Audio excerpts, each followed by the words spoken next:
In New York, investigators now say they have reason to believe the suspect in the shooting of the United Healthcare CEO has left the city. The development comes as authorities say they've obtained more clues in the case, including DNA from a water bottle that was left at the scene. CBC's Chris Reyes joins us live from New York with more on all this. Good to see you, Chris. So investigators here are piecing together some of the suspects' whereabouts before and after the shooting, but there are still so many unknowns with this case. So what more can you tell us?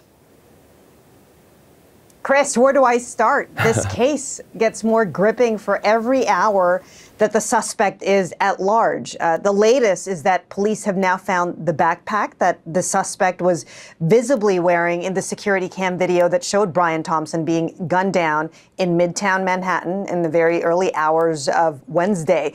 This is a huge find. What's in that backpack, Chris, could point to who this guy was, where he came from, why he did what he did, and also, Chris, pretty incredible that they found this thing in Central Park. We know that police have been scouring the park for days. They had officers, dogs, drones out. This is a huge park. I don't have to tell you that. It's 341 hectares, so a lot of ground to cover.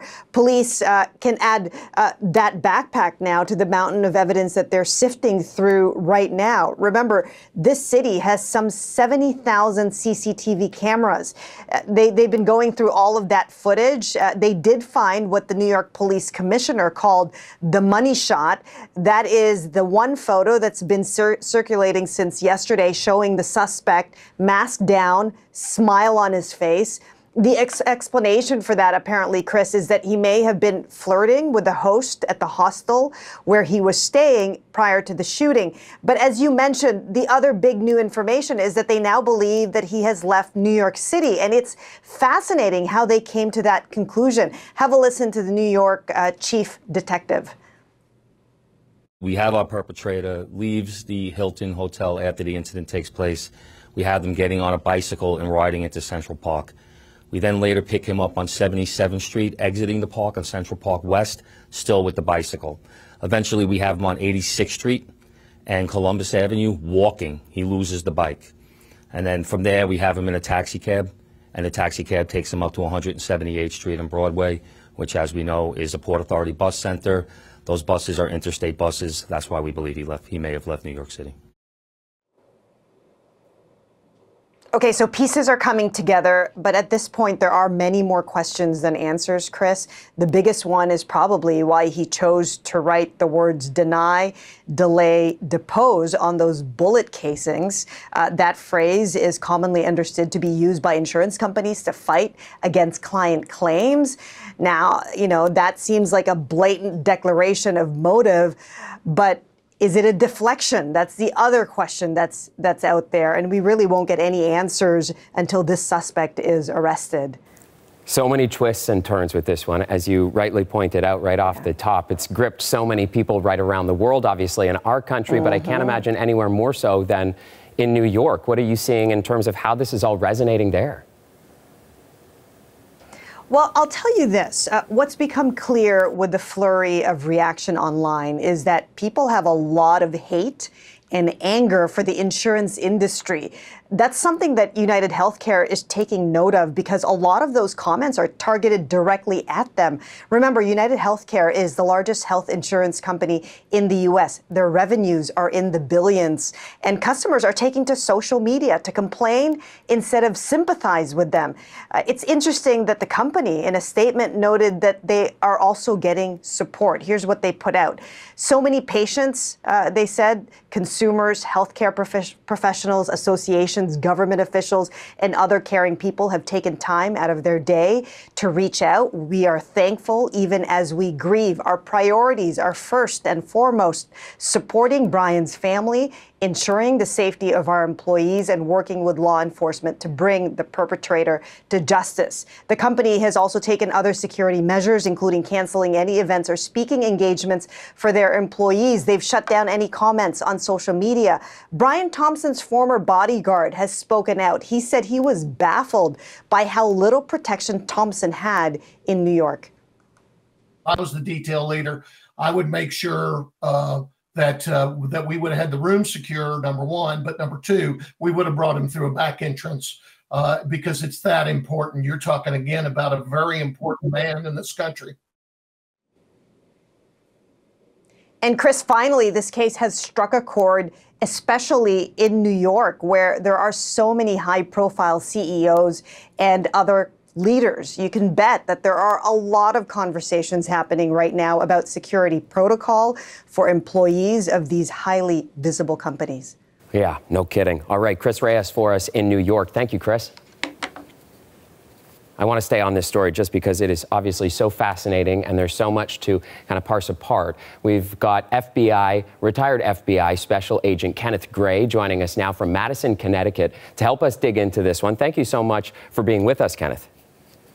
Certainly, glad to be with you. I want to start with that backpack that Chris was just reporting there from New York. How big of a factor will that be in this investigation, knowing that they think that they have the backpack that he had?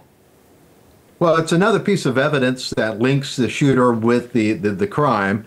Depending upon what is inside the backpack, it may be very significant or it may not be that significant. We believe that he was probably carrying a change of clothes in that backpack in order to disguise himself once he left the park, but that is just speculation.